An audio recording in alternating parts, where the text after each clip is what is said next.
A major shift is happening in Southeast Asia's waters. Japan has offered the Philippines 6 warships, a move that could reshape the region's balance of power. For years, the Philippine Navy has relied on aging, second-hand ships. Now this offer marks the biggest boost to its fleet in decades. Tokyo is offering 6 Abukuma-class destroyer escorts, serious naval vessels, not just patrol boats. The implications are huge for the Philippines, Japan, China, and the United States. Why is Japan, with its pacifist constitution, making such a bold move? And what does it mean for the Philippines, now on the front line of a superpower rivalry? For Manila, this is more than a military upgrade. It's a statement of intent.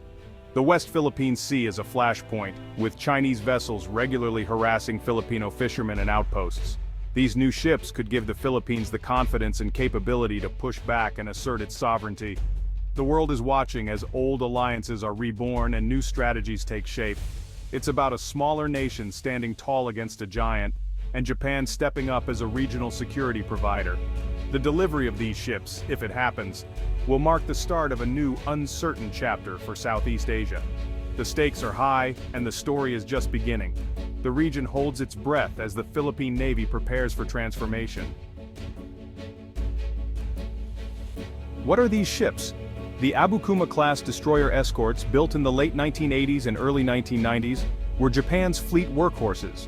Not the biggest or most powerful, but versatile and capable, designed for coastal defense and anti-submarine warfare. Each is about 109 meters long with a crew of 120, equipped with sonar, torpedoes, a rapid-fire gun, and anti-ship missiles. Though built for the Cold War, their technology is still solid, if not cutting-edge. Japan is replacing them with newer frigates, making these available for transfer. For the Philippine Navy, which operates even older ships, these are a massive leap forward. They offer new capabilities, patrolling vast seas, tracking submarines, and providing a stronger presence in disputed waters. Their true value lies in their potential.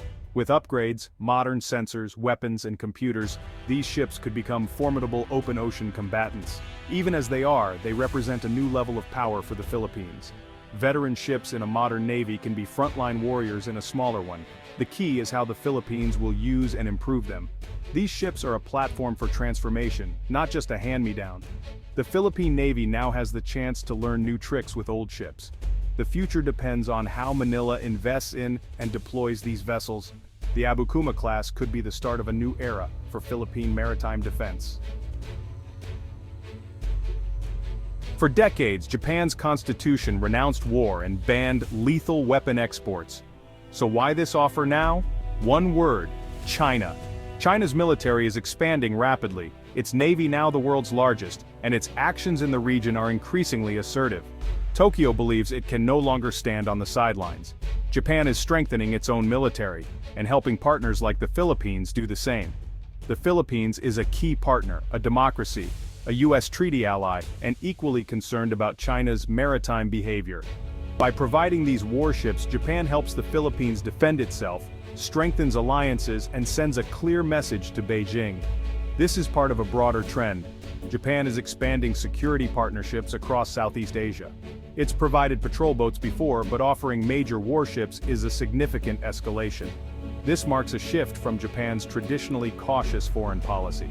Japan is using its industrial and economic power to shape the region's strategic environment. No longer just an economic giant, Japan is becoming a strategic heavyweight. The Abukuma-class transfer is a bold step in Japan's new security role. It signals a willingness to counter China's influence and support regional stability. The Indo-Pacific is changing, and Japan is leading that change. The world is watching Japan's next move. China is central to this story. For the Philippines, China's presence in the West Philippine Sea is a daily reality. Coast Guard and militia vessels swarm disputed waters, block supply missions, and harass Filipino boats. China's artificial islands and sweeping nine-dash-line claim are not recognized by international law, but Beijing is determined to assert control. The South China Sea is a vital shipping route, rich in resources, and a key security buffer for China. The Philippines is on the front line, its navy outmatched by China's. Until now, Manila has watched as China expanded its presence. The Japanese warships won't win a war against China, but they change the dynamic. They raise the cost of aggression and make China think twice. With these ships, the Philippine Navy can maintain a stronger presence, shadow Chinese vessels, and better protect its fishermen and outposts. An encounter with a large, missile-armed destroyer escort is a new risk for Beijing. The ships complicate Chinese calculations and show the Philippines is not backing down. This is about deterrence, not domination. The Abukuma-class ships are a signal. The Philippines is ready to defend its waters. China must now consider a more capable Philippine Navy in its regional strategy. The balance of power is shifting, and the stakes are rising. The next move is China's. The region braces for Beijing's response. 6 warships sound like an incredible deal, but there are strings attached.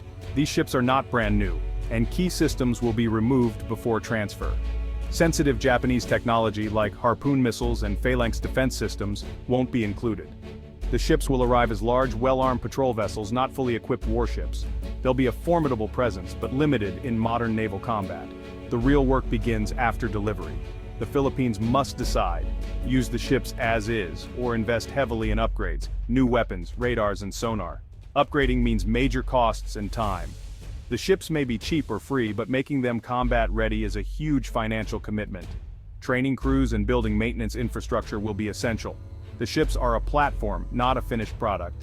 Manila faces a choice: quick deployment with limitations or long-term investment for real power. The responsibility is as great as the opportunity. The Abukuma-class ships are a gift, but one that demands vision and resources. The Philippine Navy's future depends on what comes next. The challenge is just beginning. For the Philippine Navy, the Abukuma-class ships would be revolutionary. They'd instantly become the fleet's most powerful surface combatants, outclassing current corvettes and frigates. Larger, faster, and more robust, these ships would allow the Navy to shift from reactive to proactive operations. Persistent patrols in the West Philippine Sea would become possible. Manila would gain real options, credible military tools to back up its words. The psychological impact would be immense, a boost to sailor morale and national pride. Even without major upgrades, these ships would be game changers. Their endurance and helicopter decks extend the Navy's reach and command capabilities. They'd form the new backbone of the fleet, a steel shield for the nation's maritime interests. For the Filipino people, these ships are a symbol of resolve. The message: the Philippines is taking its defense seriously. The era of relying on hand-me-downs is ending. A new chapter in Philippine naval power is about to begin. This deal isn't just about the Philippines, it's about Japan's changing role. For decades, Japan kept a low military profile, relying on the US for security. Exporting weapons was unthinkable, but the world has changed. Japan is shedding post-war constraints and stepping up as a security provider in the Indo-Pacific. The offer to Manila is the clearest sign yet of this new direction. Japan is building a network of partners to balance power and deter aggression. This new role is controversial. Some fear a return to militarism, others worry about entanglement in conflicts. The government insists its actions are defensive, aimed at peace and stability. But the direction is clear. Japan is re-emerging as a strategic player. Defense budgets are rising, new weapons are being developed, and security ties are deepening. The Abukuma-class transfer is a key part of Japan's proactive pacifism. It's a smart way to contribute to regional security without direct military intervention. Japan is finding its new voice on the world stage. The Indo-Pacific will never be the same. The transfer of 6 warships will not go unnoticed. China will condemn the deal, accusing Japan of stoking tensions and trying to contain its rise. Beijing may respond with increased military presence, aggressive patrols, or economic pressure on Manila. China wants to discourage others from following the Philippines' example. Other Southeast Asian nations, Vietnam, Indonesia, Malaysia, will watch closely. For them, this is proof that the regional balance of power is shifting. The United States will welcome the deal, seeing it as a boost for a key ally and a stronger regional security network. Washington has long encouraged allies to do more for their own defense. This move fits perfectly with U.S. strategy to counter China in the Indo-Pacific. The region is entering a new era of competition and cooperation. The Philippines, Japan, and their partners are now shaping the future. The world is watching how the region will adapt. The stakes have never been higher.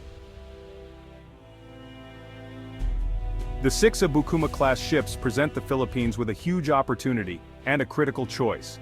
Should Manila deploy them quickly, or invest in long-term upgrades? Rapid deployment means immediate presence but limited combat power. Full modernization brings real strength but at high cost and delay. There's a third path: use the ships to build alliances, conducting joint exercises and strengthening partnerships. Can the Philippines balance all three: presence, power, and alliances? The challenge is to turn this gift into lasting security. The future of the Philippine Navy and its role in the region hangs in the balance.